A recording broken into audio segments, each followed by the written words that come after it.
Institution de la presse française, le journal Le Monde inaugurait hier après-midi sa nouvelle imprimerie, la plus moderne d'Europe, qui va lui permettre, suprême fantaisie au monde, de publier des suppléments en couleur. Pour fêter cet événement qui s'accompagne de très bons résultats financiers, eh bien, le journal avait invité ses lecteurs qui représentent 11% des actionnaires et qui sont très impliqués dans la marche de leur quotidien préféré. Reportage de Thierry Calmette et Patrick Gabet.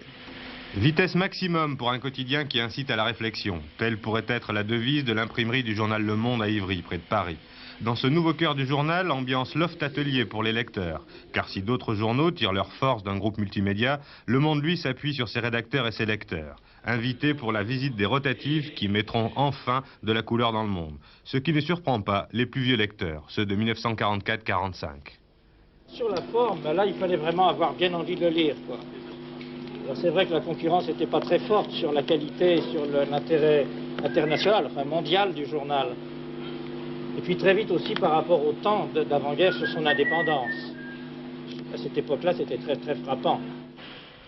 Indépendance à condition de résister à la concurrence. Grâce à ces rotatifs qui, dès septembre, tourneront en quadrichromie, le monde va s'égayer petit à petit.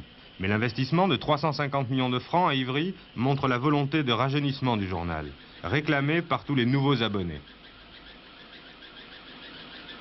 Je serais très favorable à l'introduction des photos. Je trouve que ça manque un peu dans le monde. J'aime beaucoup les dessins de Plantu, de Sergueï. Je trouve que ça illustre bien, ça le rend moins austère. Mais ce qu'il manque, c'est la couleur. Je n'irai pas à dire que j'ai une passion pour le monde, mais enfin, il fait partie de ma journée, en fait. Je ne passerai pas une soirée sans lire le Monde et surtout les rubriques internationales. Dire que le nouveau monde arrive serait exagéré. Ici, évolution lente, mais jamais de révolution. Tout juste un brin de fierté dans l'œil lorsqu'on vous dit que cette imprimerie est la plus moderne de France. Pour une fois, pas de séparation entre le fait et le commentaire.